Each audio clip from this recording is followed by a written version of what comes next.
I mean, there is a name for an organization that pays below a living wage, but uses motivational techniques to keep you engaged and excited about being part of it. And that is a cult.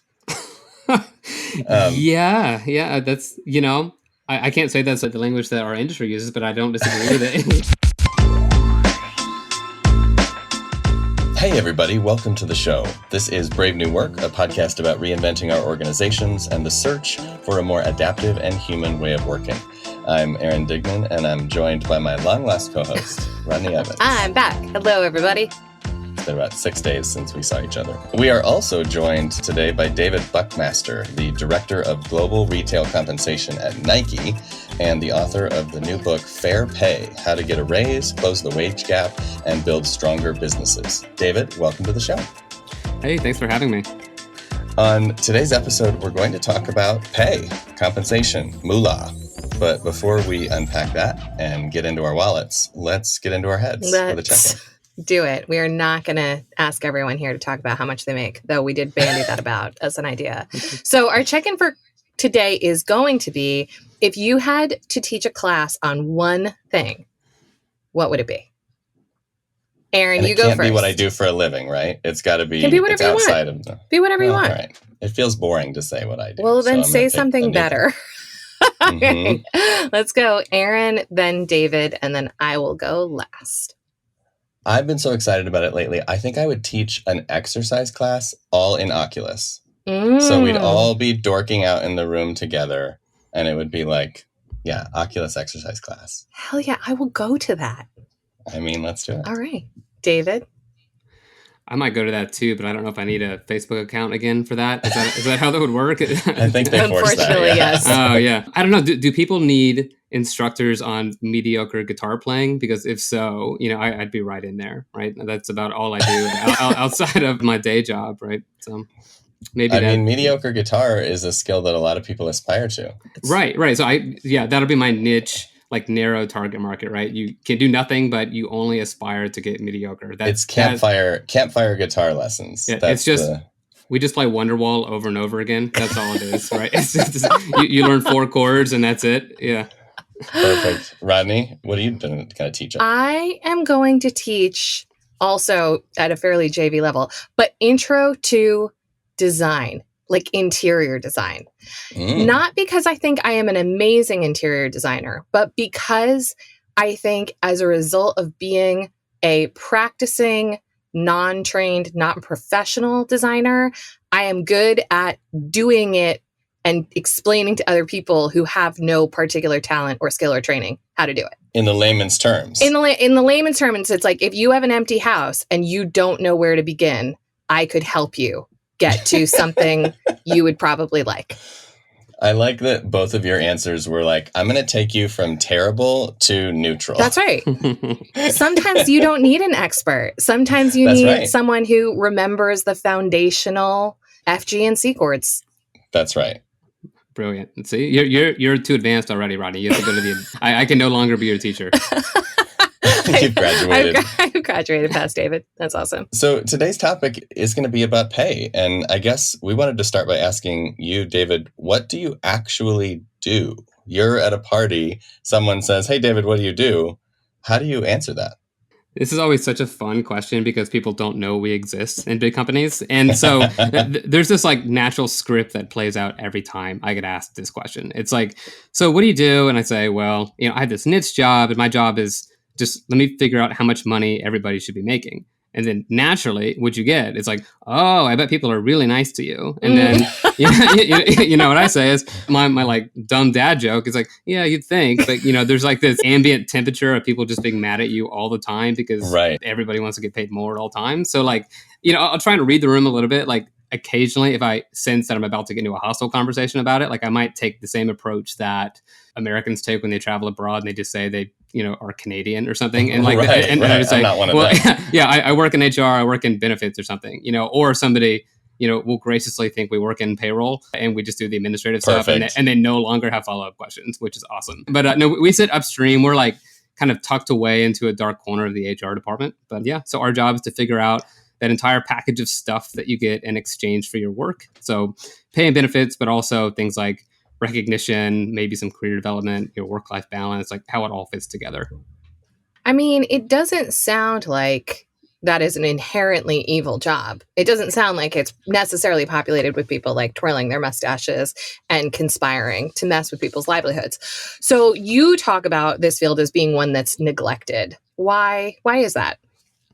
Yeah, I mean, to be fair, if I could grow a proper mustache, I would probably twirl it, Twirl you it. know? Because it's fun. Just at that dinner party, when You're somebody right, asks you, start with the mustache twirl, then explain. Exactly, Yeah. exactly. You know, I live in Portland, so it'd probably be really well received also if I had a good twirling mustache. But If you waxed it. yeah, I mean, ultimately, like what I say is, problems with pay are mostly not about design, but about inertia. You know, if you think about pay from the company side, and I'm here representing my book, not any particular company's set of practices or anything. But if this is if you think of any other program at a company, like you just start to see some sort of fundamental differences between that and pay. Like if you're running a leadership development program or performance ranking system, or even like a marketing campaign, those things all have on and off switches. Like you can fully replace a bad or a dated program or mistake. You can just say, hey, as of October 1, let's use this form instead of that form. And like, that's the end of that old story, right? Pay is a bit different in the sense that like pay kind of functions as anti-gravity in the sense that what goes up can only be expected to go up, you know, like you can't, like if you've made a mistake, you're kind of stuck with it for a long time. So like the residue of a bad pay program or like someone's bad experience is going to stick with them for a very long time, right? The hard part about pay, or one of the hard parts, is that your business just changes all the time in the sense that you've got new leaders coming in, they've got different perspectives on how it should work. The company reorganizes every 6 months for some, flighty, ill-defined reason. So you've got to figure that out. And then, I think also just visibility to programs and how they actually happen in large companies is a big issue. Like if you're in my chair, like our teams are not very big typically, right? So like if you have a marketing director and, on the Excel template, they're paid perfectly competitively, they're doing well, they're performing fine. But what you don't know is, they're 3 time zones away and they're on this project. You don't even know who this person is, personally. And like maybe the role has changed a lot, the scope's a lot bigger, but you have no way of knowing that. So we have to we don't have that connective tissue in place always to evaluate when people's roles get larger or smaller, or they're not compensated, according to things that don't show up on the Excel template, right? So because of all of that fluidity and the inability to just switch things on and off, like pay just gets messy real quick. And sometimes you find that it's not somebody's actively, twirling that mustache saying, let's keep people poor today. It's we just haven't looked at this particular thing in a while, or something that's changed that we don't know. That makes sense. I am curious. You decided to come out with this book in the midst of a space that is, kind of stuck in some ways, and that isn't often the topic of conversation when we talk about reinventing organizations. Why write the book now? What struck you? What happened? What was the kind of moment of inspiration that led to this?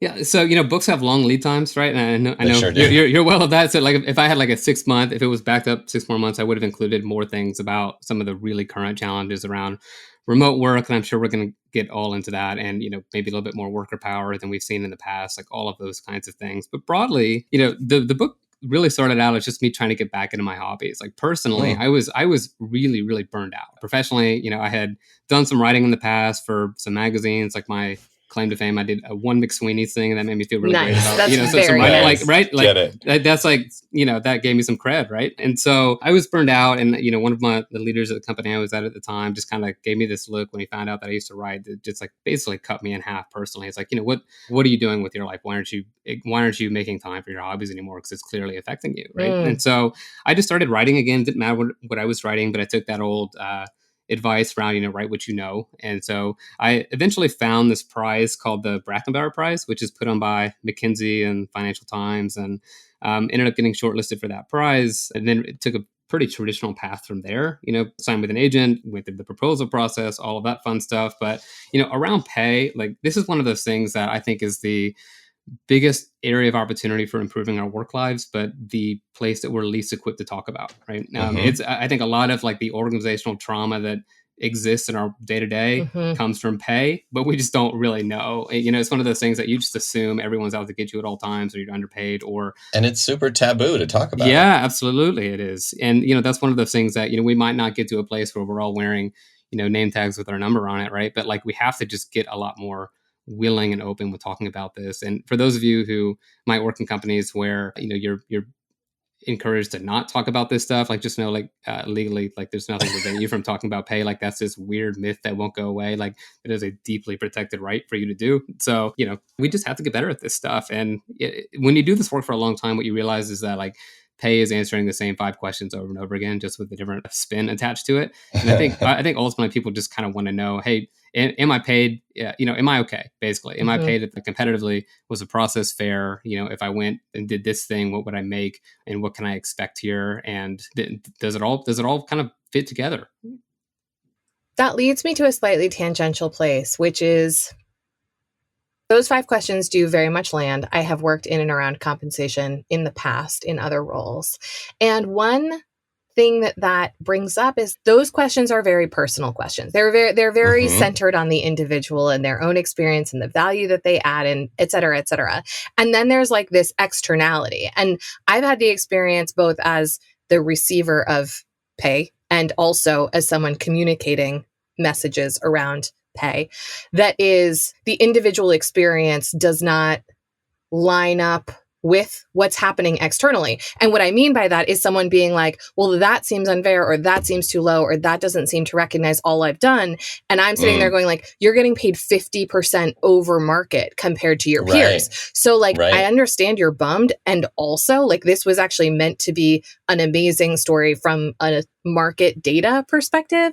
So could you just talk a little bit like from where, because I feel like, David, you sort of sit in the middle of that, like understanding the individual motivation, but looking really critically at the external landscape.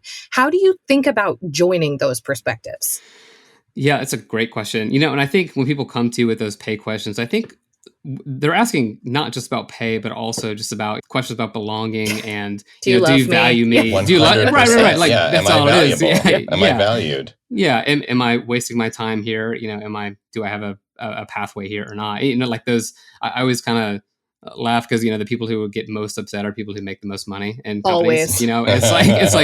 It's like I would love a fraction of what you're getting. Please enjoy your boat. Like it's always like those are the biggest hissy fits you get to deal with. But I think that this market data thing is such an interesting one because if you're right, because if you're in my chair, like you have to just keep a straight face sometimes because like there is literally no way for somebody who does not do this work for a living to go get an accurate number. And I think this is like in a point of contention because like when people say, well, I looked this up online and like, I think it might be helpful for me just to explain where market data comes from in our world and why that's different from, what you Google. Right. So like when you're Googling this stuff, if you're going to, Glassdoor, PayScale, LinkedIn, or whatever, just know that your formal compensation team is just not using that data. And I don't mean that in the sense that these places are bad. Like I am extremely thankful they exist. And I do believe they're going to get tighter over time. I think that the belief there is that with enough data, with enough calibration, they can kind of approximate what companies are doing and what shows up on the formal salary surveys. But like the problem with them is that they're a lot like,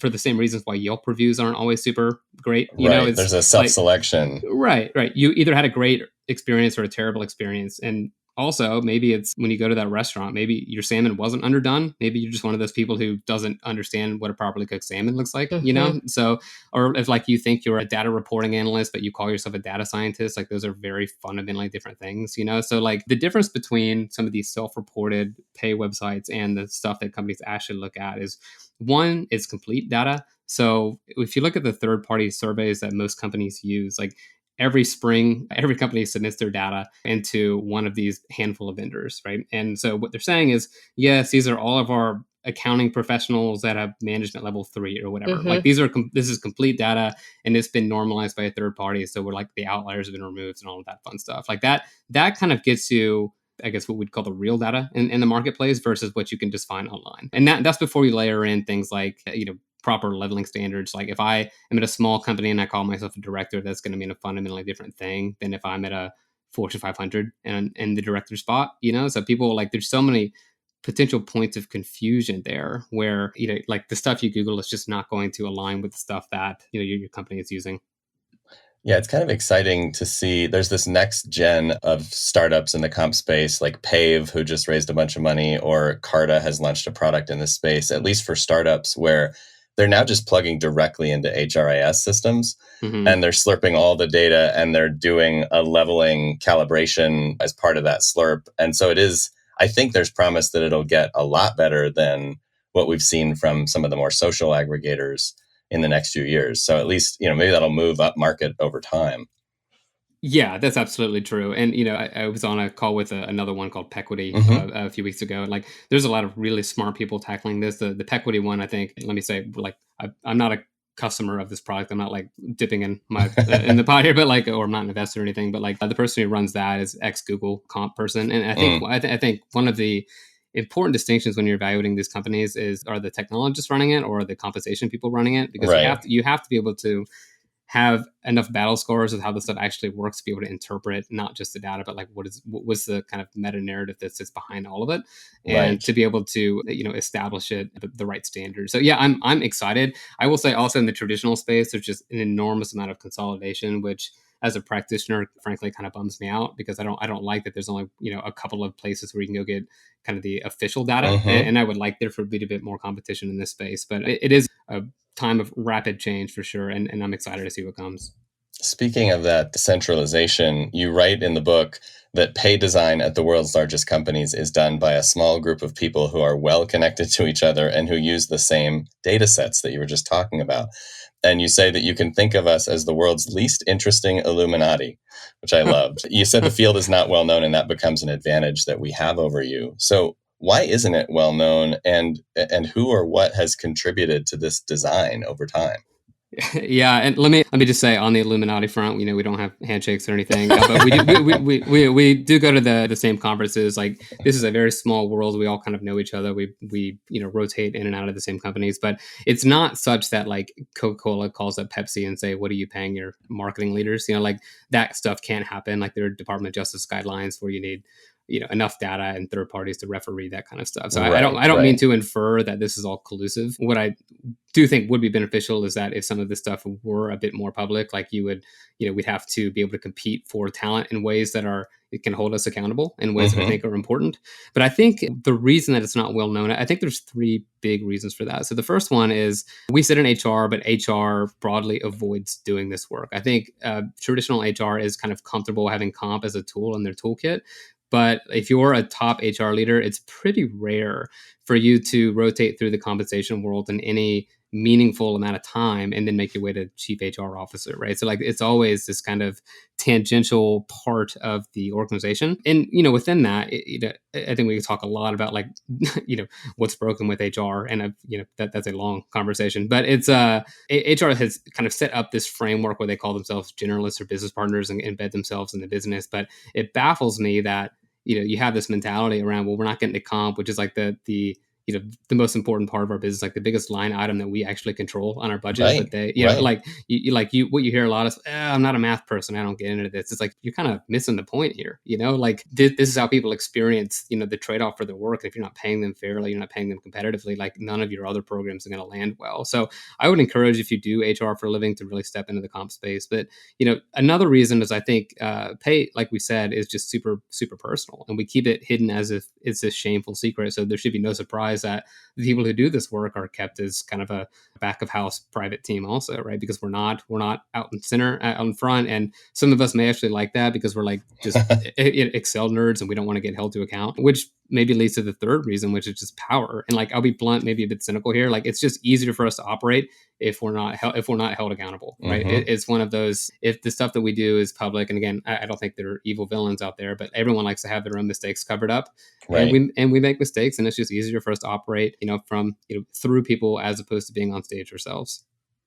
What do you think are some of the trade-offs between having a more centralized approach to pay scales and comp in an organization versus something more decentralized, where it's kind of more managed by the teams at the edge using maybe a central data set? Have you had that debate or thought through some of those trade-offs? I would maybe break those lines out between, within country and across countries, Sure. So I think in big global organizations, there's only so much you can do centrally, like I have a general sense of, what the market rates are in Vietnam, but I can't say I'm in Ho Chi Minh City right now knowing what's going on the ground. Right. So like, Yep. At certain levels, like you do need really tight partnerships with the local managers, local business leaders, that kind of stuff, that to supplement what you're seeing in the market data, because the market data is not always great, especially in some of those contexts.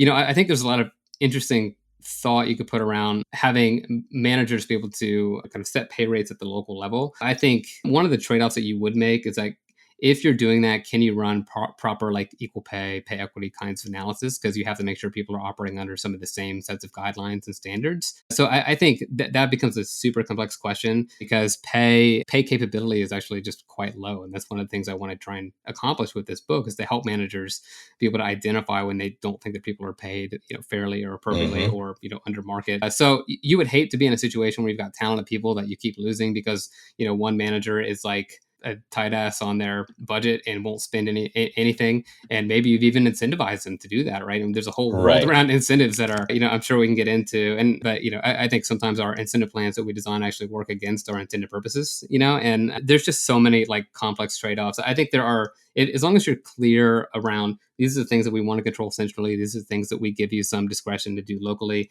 And maybe that's just spot bonuses, recognition payments, identifying people for promotions, that kind of thing. And maybe you keep some of the more structural stuff a bit more centralized. Mm-hmm. Yeah. Just sort of tying the last two questions together, where my mind is going is this. You have, because you read Brave New Work, you have seen the operating system canvas, and you know that one field on there is the compensation field. And then there are 11 other fields. And a lot of times what we see is an unwillingness or an inability to even consider making changes to compensation, any aspect of compensation. And then what I hear often, particularly from HR leaders, but certainly from people managers as well, is like, we're somehow going to overcome that with the other fields of the canvas. So like, we're going to communicate differently, and we're going to recognize differently, and we're going to blah, blah, blah, blah, blah.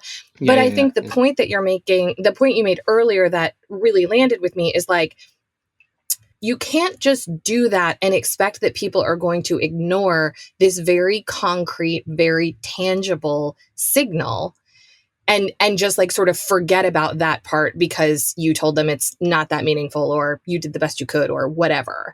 And so I guess what all of that is sort of leading me to is like, where do you begin? Because there's something between don't touch that, it's carved in a stone tablet, and completely blow it up in any organization that's bigger than 50 people. There's got to be a move in between those things.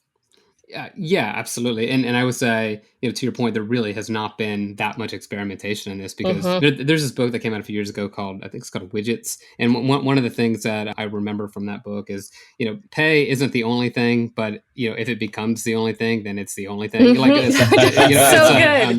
And I'm probably, I'm paraphrasing, I don't remember the exact quote, but it's like, we talk a lot about compensation philosophies. And I think this is like grandiose way, like we're not Plato or Foucault or anything, but although Plato did have very strong opinions around executive pay ratios, which is fascinating. He said it should be 5-to-1, but digress on that. But so it's like, if there is one kind of philosophical belief that I think is true across our industry, is that like the kind of the Maslow's hierarchy, right? Where, but we would pay as kind of that credibility baseline layer, in the same place you put like food and water and shelter. If you don't have that stuff, like the upper parts of the pyramid around self-actualization, recognition, whatever, none of that's going to land, because people are like, I make $10 an hour, I can't put my electricity bill through. It's like, you got to get some of that stuff right before any of that other stuff will resonate. And I struggle with this. I worked in the franchise restaurant world for a while. So my job was to basically travel around the world and help franchise leaders design some of these programs. And what you constantly hear is, it's not about pay, it's about, some of these more self-actualization levers. Like, no, these people literally, like, they can't put the building blocks of life together. Like, you have to touch pay, right? And so, and that's true, at the low end of the pay scale, but it's also true on a relative basis at the high end of the pay scale, or around, do I make as much as the person next to me doing the same amount of work, right? So it's unfortunate that so many companies are unwilling to touch pay, but I think that speaks to how inertia driven this is, and how personal and complex and like how hot stove of an issue, all of this is. But I do think we would do very well to have some experimentation in this world. And that's what I'm hoping people will come out of this book with. I mean, there is a name for an organization that pays below a living wage, but uses motivational techniques to keep you engaged and excited about being part of it. And that is a cult. Yeah. That's, I can't say that's the language that our industry uses, but I don't disagree with it. Yeah. The HR strategy is cool. Yeah, that's yeah. I'm gonna go take a lap and think about that one. I think, but yeah. But like so, and this is one of those things where you have to think about how difficult it is to get massive wage increases through Yes. large organizations, right? Right. Because like the book starts with kind of my realization around the Fight for 15 movement, in the sense that I was at the Starbucks headquarters at that time. I was overseeing retail pay for all the baristas in the U.S. And I walked outside one day and I saw this protest, and it was like 5 for 15. This was 2014, and it just floored me. I'm like, holy smokes, like this isn't anywhere near, like, where are they getting this number from, right? So I'm going to all of this like super rigorous, this is 60-70% above what the market data shows. And let me be honest, like, you can look at this data right now, and I won't give away the consulting firm that I was speaking with, but the number of big retailers that expect to get $15 an hour this year, of big, major, highly sophisticated retailers, is in the teens on a percentage basis. So we are not making fast progress on this stuff. So but if you think about like just practically, how do you get big wage increases to organizations? It gets very tough, right? Because like there's always this like decrescendo of who matters in the organization. It's like clearly the executives get basically whatever they want to, because they are, for lots of reasons. But I think hand on the steering wheel. Yeah, that proximity to power, I think, matters a lot in pay too. Like if you're having to sit across the desk from the head of HR, like that's a harder conversation for that person to say no to than somebody who was holed up in a distribution center in Memphis or something, right? But at the same time, there's also a parallel organization that happens all the way through, your finance, your operations, your strategy teams, that is basically creates a number of hurdles for you to go all the way through. So if you think about like the four walls of a retail store, and you say, well, we need to increase these wages from $12 to $14 an hour on a starting basis, like,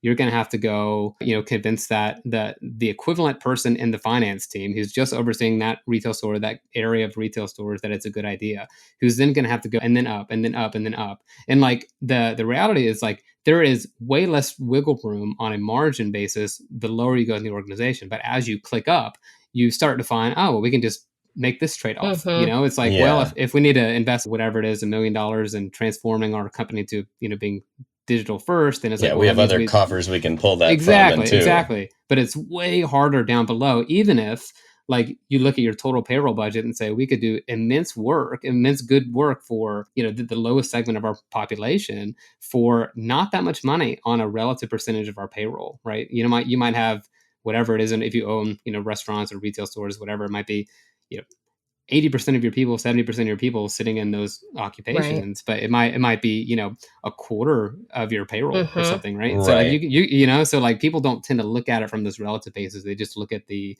the sticker shock number of, and there's not even necessarily a strategic reason why they'd want to compete on wages either, because theoretically somebody else could copy it, and then you're kind of right back where you started from, which is kind of this three-legged race problem that I talk about in the book. Yeah, it does seem though that folks don't tend to think systemically about this, and they almost come from a place of scarcity. It feels to me that the predominant attitude is, what do we have to cut or keep low to maintain, to sort of keep treading water at the level of performance we want, instead of thinking about what combination of compensation strategy and the rest of the operating system would blow the doors off the top of this place.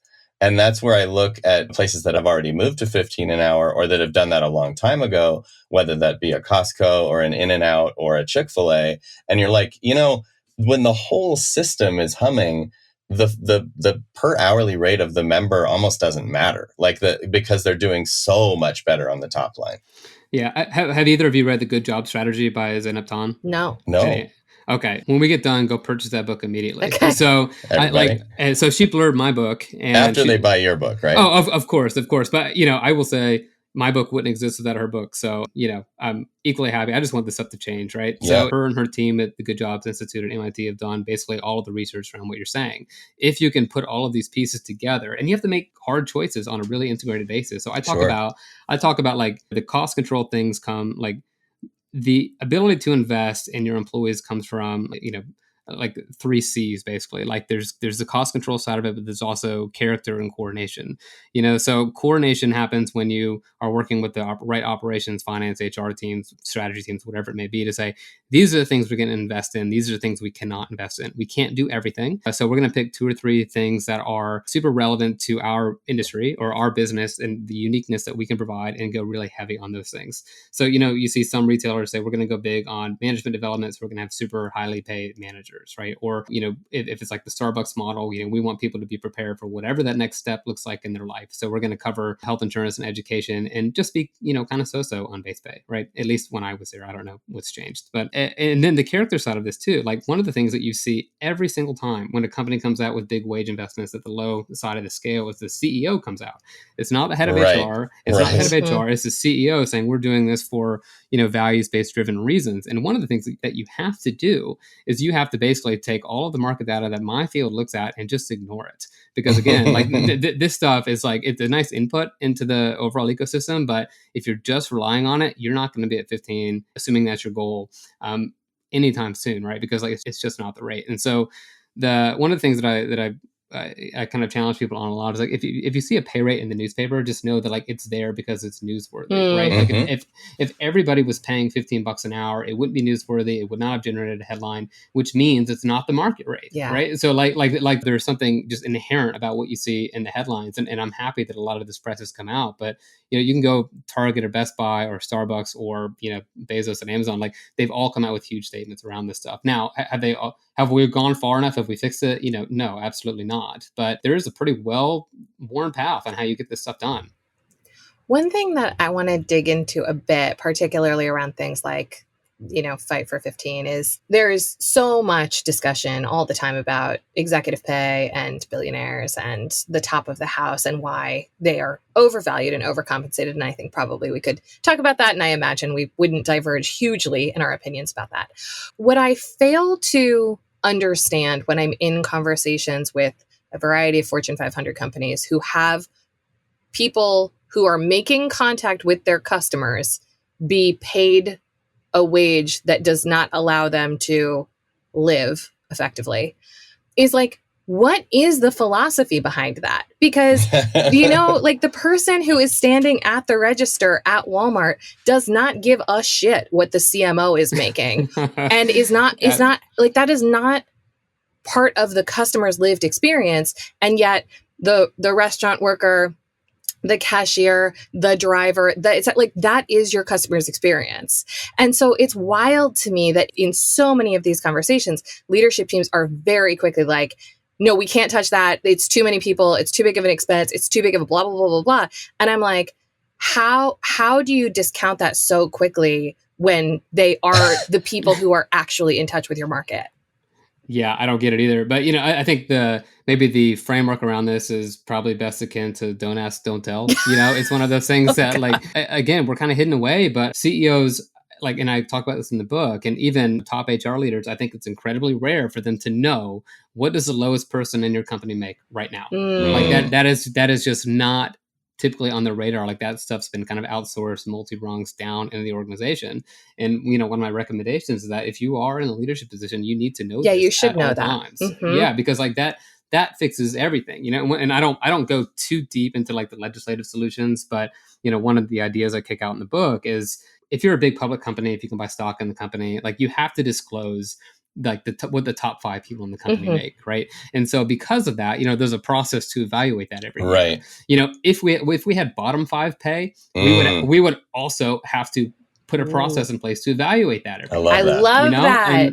And now, granted, here's what's going to happen. You're going to have bottom 5 pay, but you're going to have a whole lot of people at that particular pay rate. So show me, those bottom 5 pay rates, and let's make it contextually relevant also. It's not like when you see CEO pay ratios, but you find out the median employee is factory worker in Indonesia, and nobody has a heuristic for what does that actually mean? Make it tied to the headquarters location. So I can say, okay, in the US, how are we doing if the company's in the US? But also, why don't we just go ahead and put demographic information on that just to see what we find, because I bet you're not going to find information you're happy to see made public, right? So this is the kind of stuff where it just does not get visibility. But, I have through multiple companies, I've seen the good, the bad, and the ugly on this stuff. And like what I find is just that, there's just a lack of, again, it's not overt, let's keep people down. It's holy crap, I did not know. And like you could make a character judgment on that, right? Like, sure, you could absolutely do that. There's this really illuminating clip. I don't know, you two have probably seen this from a few years ago. It's Katie Porter and Jamie Dimon kind of going at it. Did you see that clip on YouTube? So, Jamie Dimon is CEO of JP Morgan Chase, and, Katie Porter, Congresswoman from Southern California. And she's got like her classic whiteboard out, and she's talking about one of her constituents, and she's going through this person's budget. And so he's asking Jamie Dimon, so how is this person who is at this point a couple rungs up the ladder, and like saying she lives incredibly modestly, has a child, super old car, like doesn't take vacations, doesn't ever eat at restaurants, any of that stuff, and yet her budget is negative, even without taking any sort of luxury for herself at all. And it's not that Jamie Dimon doesn't understand finance, like he's one of the great wizards of the thing, and it's like he just doesn't know. And so the response onto this, you can see he kind of shuffles a little bit, and then there's some feedback that comes back later in a more calibrated corporate approach to it, where they've clearly checked in with my equivalent at their company, and they're like, you know what, we actually pay pretty well for the area, and you know what, they're right about that. Like if this person's making $17 or $20 an hour, like that's pretty good in an area, with health insurance, in an area where a lot of people are making, 12, 13, no health insurance, no any sort of security whatsoever. So like they can kind of get away with that relative argument. But like what I want people to understand, especially in my field, that being market relevant is not the same thing as being people relevant. And so I think there are some companies that are doing really fascinating stuff on this. So PayPal is one. PayPal has moved to this approach where they're looking at net disposable income for people. And interesting. So I'm trying to get my head around how you would calculate something like this. But basically, they've said it's a basket of goods. Our goal over time is to make sure everybody has at least 20% net disposable income.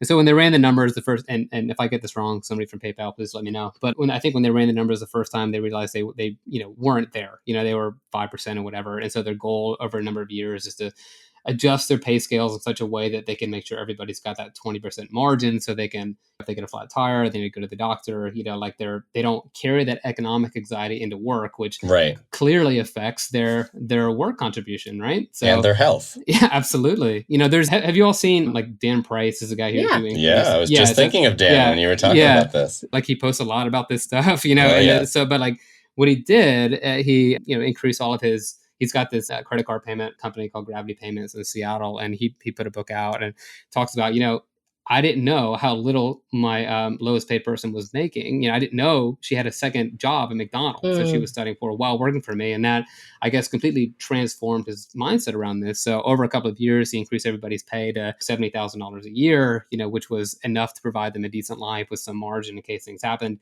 At the end of the book, he starts talking about all of this, like really ridiculous stuff that happened on, to benefit his employees. They're like, hey, we paid off our debt. We took vacations. The rate of babies that people have, like all kinds of stuff. We can afford healthier food. Just overall, we get, because we're paid enough to survive, enough to thrive, like we can actually experience our full humanity, and it's like these systems do not have to exist the way they do. We just choose for them to exist this way. And so this is, and I'm sure like I'm preaching to the choir here, but like this is one of the things I really want to get out through this book. Yes, this listenership is the gospel choir of what you're saying. Okay, good. All right. So we've been talking a lot about the more traditional ways of thinking and paying and the aspects of compensation that are stuck or broken. And all of us, I think, see this as a space that needs more experimentation, and we would like to see more new ideas being tested. But I would like to run by you, David, things that we are seeing in the world and have tried ourselves, and just get your take on them. So the first one is transparent pay. So all we mean by that is what people are making is visible to the rest of the organization. Maybe you could also comment on visible to the rest of the world, because there are companies where that is also the move. Yeah, so transparent pay is something where there's clearly like a lot of legislative action happening right now, and Mhm. and then I think broader in the marketplace, we're seeing enough pressure there for companies to start making some real moves on this finally.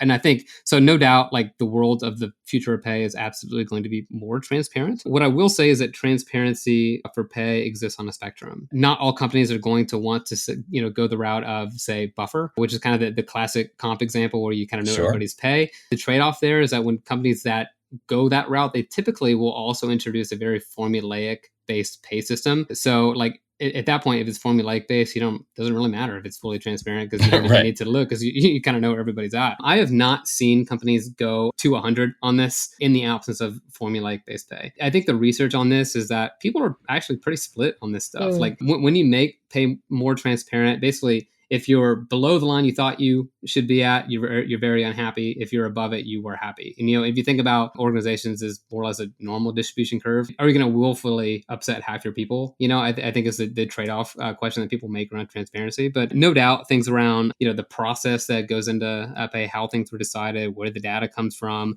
what pay could look like at that next level, what your own pay range is. All of that stuff will absolutely, be part of the future of pay. But I think like transparency is in service of a bigger goal around fairness and people understanding their employment context.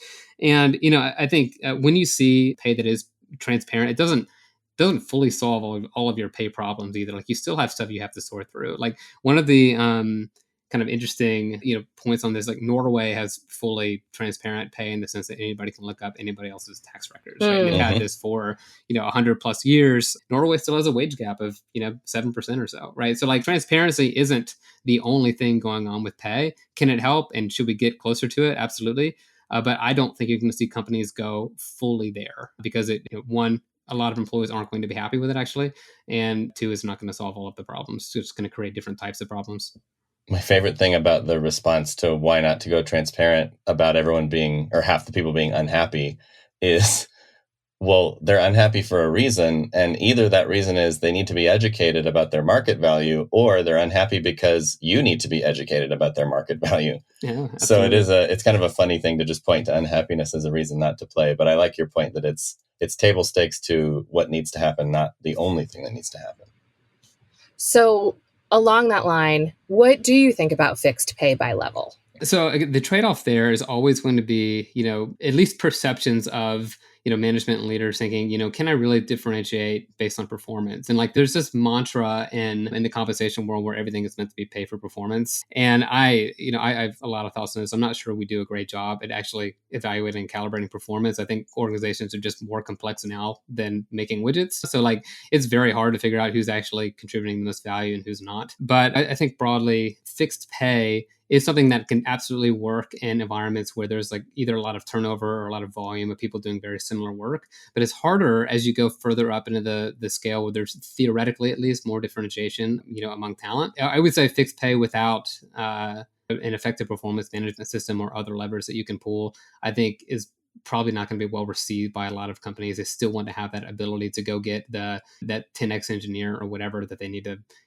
unload the Donald Duck swimming pool too, and so it's, again, everything about pay is, and it depends, and there are trade-offs attached to it.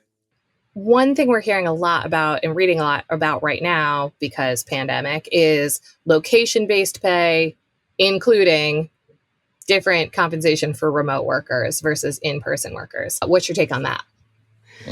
Yeah. So I think what people probably have, what this audience I'm sure has in mind is, some of the big tech companies coming out and saying, if you relocate, we will cut your pay. For sake of an interesting conversation, let me take the pro of that argument. I'm not saying it's the right argument, but let me just kind of give you some insight into how people in my chair think versus kind of the average, person who's just in the organization. And so like, if you're in this environment, you say, well, if I can contribute the same amount of value from San Francisco as I can, Minnesota, then why cut my pay? That doesn't make any sense. I'm contributing the same value, right? And like, I'm always curious, like, where does that where does that line of thinking stop? Like, does it also apply to like Minnesota? Can you also go to Manila? And do you also realize Right. how different pay is, across geographies? And maybe you're a proponent of globally set pay rates. I'll say if you are there, you're going to be waiting a while, because I don't think any company is doing that. I think it's part of the reason they have offices overseas anyway, is because it's cheaper and you can take advantage of different time zones and that kind of thing. But like with everything about pay, like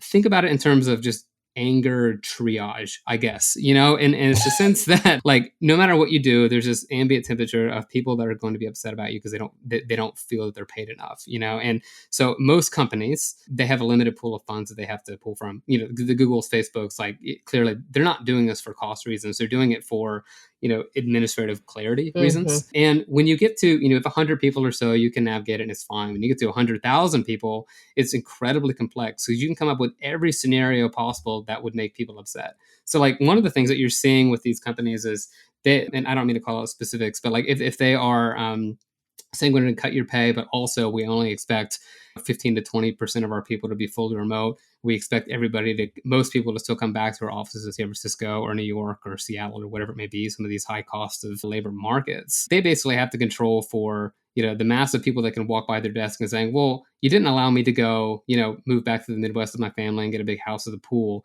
but you're paying that person the same amount as me, and they're netting so much more than I am, right? And that's the bulk of the people compared to the minute amount of people who are going remote. So like you can design this in every possible toggle, but I think like one of the things that I think these companies have done well, again, you don't have to agree or disagree with the approach they've taken, but like is they've at least said, here's what we're going to do. And they've been transparent about how they're trying to navigate this. My take on some of these stories that they're trying, I think they're getting a bit too granular, and I'd be hesitant to cut anybody's current pay. I think that's always a real problem. Like maybe you say on a go forward basis, if you choose to go remote, this is what the environment looks like for you. But I think what companies are kind of implicitly signaling is they still view the corporate campus as essential to their business, right? Like they don't want or expect everybody to be relocating everywhere they want. It's essential to something for them. Yeah. And we can I think we can debate whether that's for valid reasons or not in the future. Maybe it's your Apple and you've just spent whatever $1 billion putting a spaceship-sized campus. And you know what? Maybe you've also promised X number of jobs to get some tax credits in that location. Therefore, you have to staff people there, right? Yep. Like there's all sorts of stuff that is probably going on behind the scenes there. Or maybe it's just kind of a mentality of, we truly believe people work better when they're in a physical space together, right? And for some companies that might be true, some that might not, but it's a lot of it is just the argument around, how do I make less people mad at me today? I like that. Yeah. Ambient anger rationale. It's a lens into the decision making that I don't think we often take as a position on this show. I was going to say, I feel like that's really a thread throughout this entire episode. It's like, how do we make the fewest people mad? And maybe one more thing on this. So like if you're in my chair, you're optimizing for, as you all say, operating system, right? If you're in, the employee chair, you're optimizing for outcome for yourself, which is as much as possible. So we kind of have competing goals in the sense that they're not necessarily contradictory. It's just that we're looking at different things. If I say yes to this person, does that mean the decision-making criteria that I use to say yes to this person, does that allow me to say yes or no to that other person, right? So like, and that's where you get into all these, kind of favoritism games or whatever. So like, it's better to have kind of a rules-based ecosystem to say this is, and if you choose to make lifestyle choices to go from this location to that location, you have to, at some point, at some scale, you have to kind of handle the consequences, good and bad, for those things.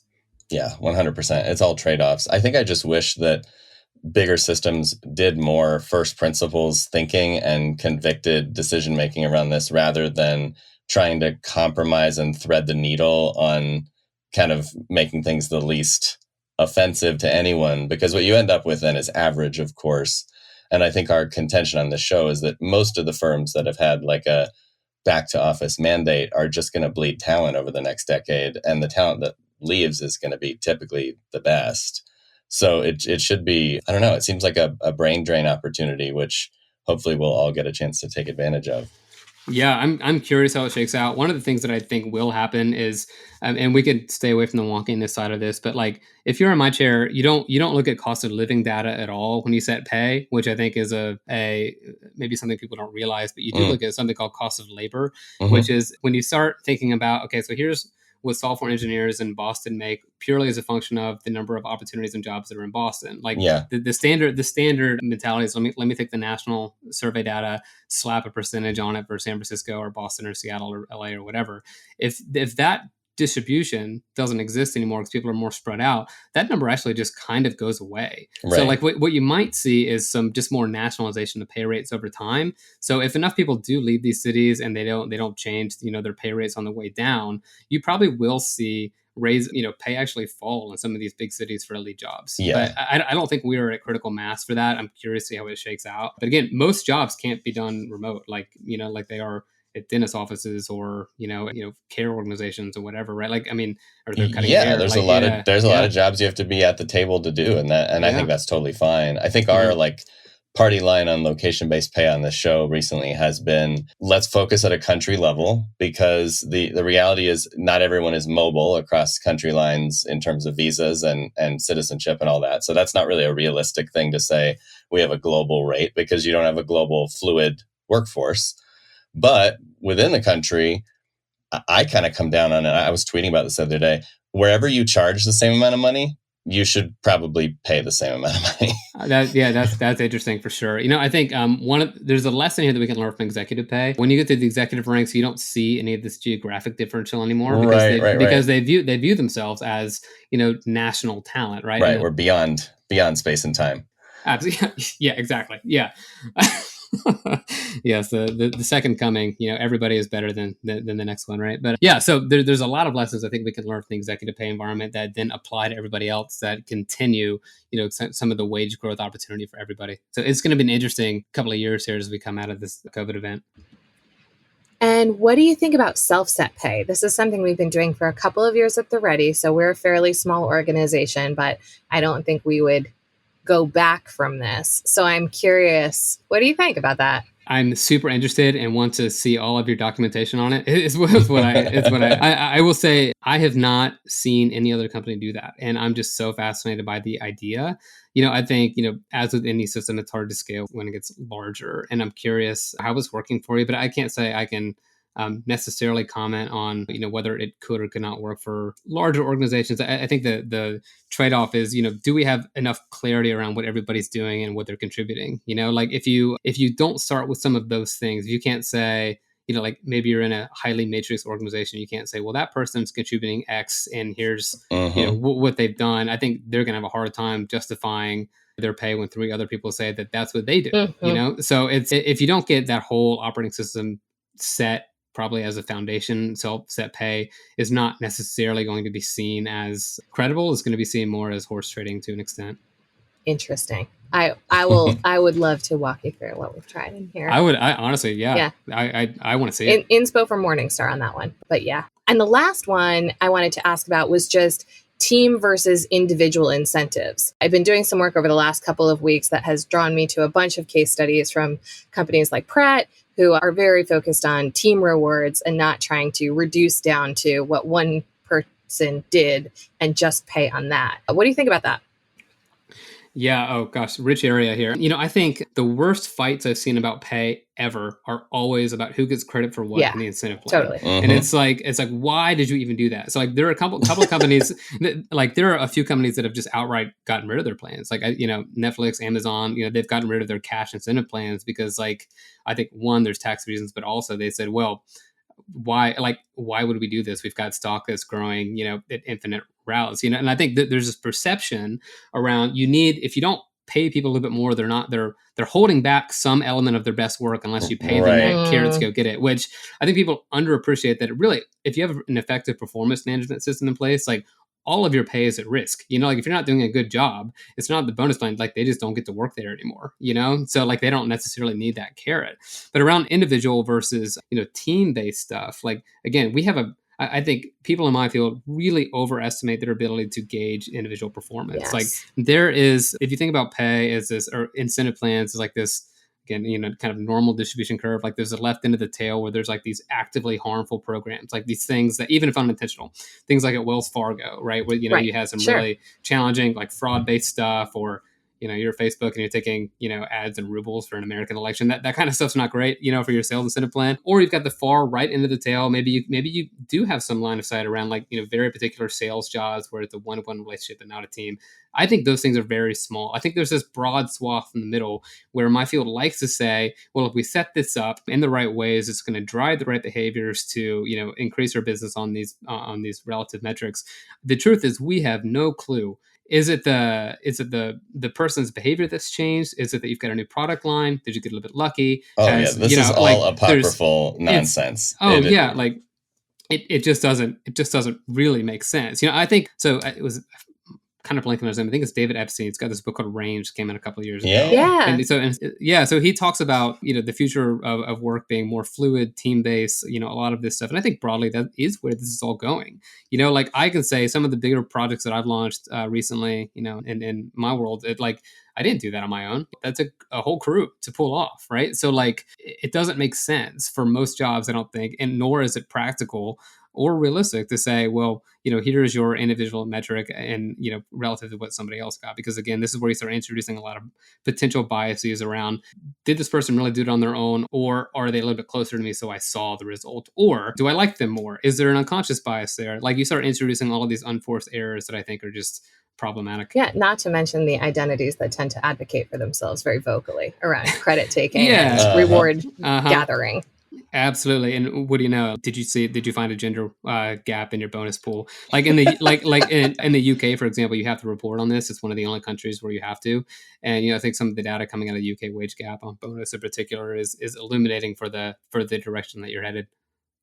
So David, I kind of want to wrap it up on the topic of the last 18 months. We've come into a pandemic that has really shaken up a lot of things about the workforce and how we get paid, including who has jobs and where the jobs are done from, and has actually severely impacted the workforce itself. I have been to many, many, many retail establishments and restaurants and hotels in the last couple months and found that they are understaffed and would literally take anyone who could put fog on a mirror at any hourly rate. What are you sensing and seeing about where we're at, what the pandemic has done to this area of work, and what do you expect to see over the next year as we try to put the economy back together, if you will, on the front lines? Yeah, I think we've gone, unfortunately, I get pretty spun up on this topic. I think we've gone very quickly from these workers are essential to, these workers are freeloaders and they just need to get back to work. This stuff drives me nuts. There is a part of this that is just saying, well, you know what? It's not that people are being greedy or whatever, but for the first time, they've got, some ability to navigate their employment experience and say no, right? So it's when you hear labor shortage, I'm of the camp that you should just replace that word labor with wage shortage. I think it's, if you ignore certain parts of the employment experience for decades, this is the inevitable result of it. I think if people are saying, they're not, they're just rightly asking to be treated under the same decision-making rubric as everybody else in the sense that, well, okay, I understand it's a restaurant. I can't work from home. That doesn't make any sense, but give me proper sick time, that I can take care of people. I'm going through a pandemic too. And by the way, I'm going through it in a much more dangerous environment than people who are, sitting at their computer inside their house, So, by the way, and maybe in a lot of these industries, they don't have health insurance, right? They don't get enough hours to put food on the table. So I think, there's something about just of the moment that we have to say, we have artificially created an economy where a lot of jobs are paid too low, not because of necessarily market conditions, but because there hasn't been enough structural competitions where employees have to compete, or employers have to compete for employees in the same way that they have to compete for customers. And I think there naturally just has to be kind of lurched forward with, the employment experiences of this group. And of all companies, honestly, Walmart has kind of led the way on this, right? Not maybe on wages or anything, but they've actively said in some respect, we're going to be kind of the anti-gig economy company where we're going to specifically go into more full-time work, career development. We're going to help you with your career. We're going to be that company that closes the opportunity gap for everybody. And I would like to see a lot more of that. That's just, I get spun up on this. I can go for hours about it, but I think this was overdue. It was coming. And I hope we come out of this in a way that's a lot more thoughtful. Well, a great reckoning seems like a pretty good place to draw things to a close on this topic. So, David, where can our listeners find out more about you and your work and your book? So the easiest is just at davidbuckmasterbooks.com. That's where I keep all my contact information, interviews, podcasts, that kind of thing. And, I'm on some social media. LinkedIn, Instagram are probably the two that I use the most, but I'm also on Twitter if you're all more comfortable there. Amazing. David, thank you so much for coming and talking all things Fair Pay with us today. Thanks for having me. And to all our listeners, if you love what you're hearing, please do review us, follow us, forward us to somebody who needs it. A quick tip of the hat, as always, to Taylor Marvin for making us sound good. Brave New Work is produced by The Ready, where we help organizations around the world change the way they work. Get in touch with us by emailing podcast@theready.com. And as for you, thanks for listening. Now go change something.